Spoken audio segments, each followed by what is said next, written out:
Hey guys, just a quick question for you.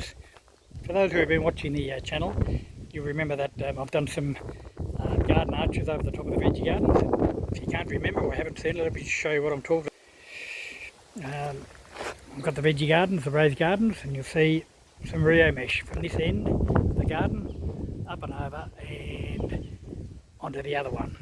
Gives me a nice arch I can walk through, but it also gives me somewhere if I want to grow beans, peas, tomatoes, anything that climbs, it'll give us somewhere to climb.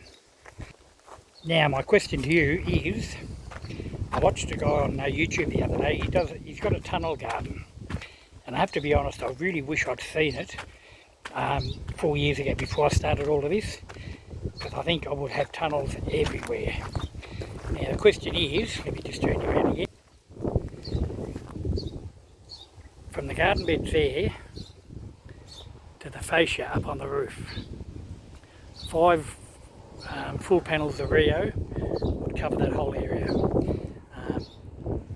I know some people are going to say, well hang on, you can't walk through your garden beds, but the Rio goes down to the top of the garden bed and then I'll just cut a little hole, little doorway in, so this would just be a solid tunnel, almost a solid tunnel of Rio.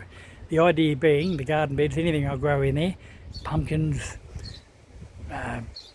zucchinis, cucumbers, anything like that, or even peas, beans again, can grow up that side of the arch.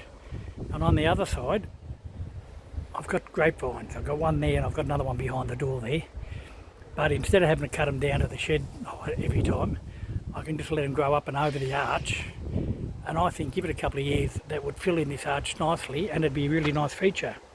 Looking at 5 panels, just over $100 a panel, so $500 to do the job.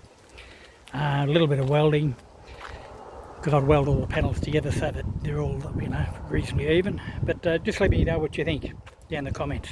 Is it worth having a go at? How do you think it'd look? Thanks guys.